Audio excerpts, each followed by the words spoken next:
3 দিন ধরে স্ত্রীর স্বীকৃতি চেয়ে স্বামীর বাড়িতে অবস্থান করছেন বোরখা পরিহিত এক নারী। তার দাবি, দীর্ঘদিন প্রেমের সম্পর্কের পর 3 বছর আগে প্রেমিক রিপন তার পরিবারের কাউকে না জানিয়ে 2 লাখ টাকা কাবিনে বিয়ে করেন তাকে। কিছুদিন পর রিপন প্রবাসে পাড়ি জমিয়ে তার সাথে যোগাযোগ বন্ধ করে দেয় বলেও দাবি করেন এই নারী। এমনকি বিয়ের প্রমাণস্বরূপ কাবিননামাও সাথে এনেছেন তিনি। 2021 সালে বিয়ে হয়েছে আমাদের, 2.5 লাখ টাকা আমাদের কাটবেন। তো আমাদের বিয়ে করার পরে তো 2-3 মাস পর বিয়ের তারপর বাইরে চলে গেছে। বাইরে যাওয়ার পর সে আমার কোনো খোঁজখবর রাখে নাই। আমি এজন্য আইছি, আমার হাজব্যান্ড আইছে বাহির থেকে, এখন আইসাও 10 দিন হয়ে গেল, আমার কোনো খোঁজখবর নেয় না সে। এজন্য আমি আসছি, এখানে আসছি যে আমার স্বামী আসছে, আমার খোঁজখবর নেয় না কেন, কী জন্য নেয় না, এগুলো জিজ্ঞেস করার জন্য। কিন্তু সে আমার কোনো খোঁজখবরই নেয় না, কী জন্য নেয় না এটা আমি জানি না, কিন্তু সে বলেও না, আমার সাথে 3 বছর ধরে যোগাযোগও নেই।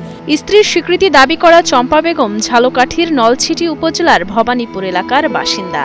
গত 23 মে রিপন দেশে ফিরেছেন খবর পেয়ে শুক্রবার বিকেলে একই উপজেলার চাঁদপুরা এলাকার দেলোয়ার খানের ছেলে রিপন খানের বাড়িতে অবস্থান নেন তিনি। তার চাওয়া শুধু একটাই, রিপনের সাথে সংসার করা। আমার শাশুড়ি বলতেছে বাইরে, আমার ছেলেরে আমরা চিনি না। আমার শাশুড়ি, আমার দেবর বলতেছে এখানে কেন আসেন, এখানে চলে যান, এই সমস্ত আর কি আমারে বাইর করে দিতে চায় তারা।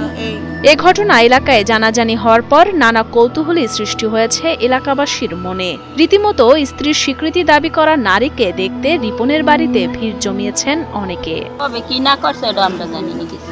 এত দেই বউ আইছে, কার বউ হয়ে আবার জানি না। আর কবে কি বিয়ে হয়েছে আগে পিছে এটা আমাকে জানা নাই। এখন জানলাম যে রিপন বিবাহ করছে, 2 লক্ষ টাকা 2.5 লক্ষ টাকা কাবিয়ান তার। স্ত্রীর স্বীকৃতি দাবি করা চম্পা বেগমের বড় বোন রেহানা বেগম জানান, বিদেশে যাওয়ার সময় তার বোনের কাছ থেকে 2.5 লাখ টাকা নিয়েছেন রিপন। যৌতুকের টাকা না দিতে পারায় তার বোনের সাথে রিপন ও রিপনের পরিবার বিয়ের বিষয়টি আড়াল করছে বলে অভিযোগ করেন তিনি। আমার বোনের বিয়ে হয়েছে রিপনের সাথে। রিপন বাহিরে গেছে, ওই সময় 2.5 লক্ষ টাকা যৌতুক লইয়ে বাহিরে গেছে। এখন বাহির দিয়ে আইছে 2.5 বছর পর।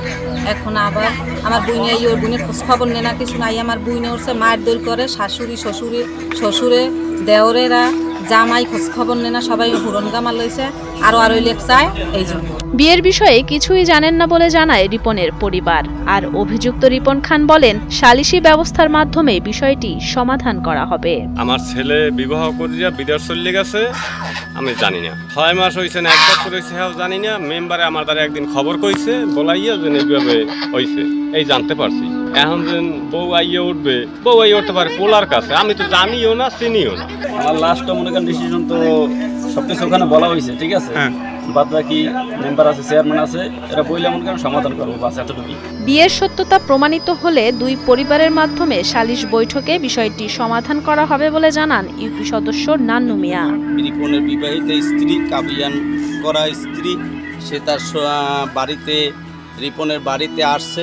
আমরা এখানে সমাধানের চেষ্টাও আমি চালাইতেছি এবং অনেক মানুষই, বাড়ির অনেকগুলা ফ্যামিলি সবাই আজকে জানছে, এর আগে না জানলেও আজকে জানছে। আমরা সমাধান করার চেষ্টা করতেছি।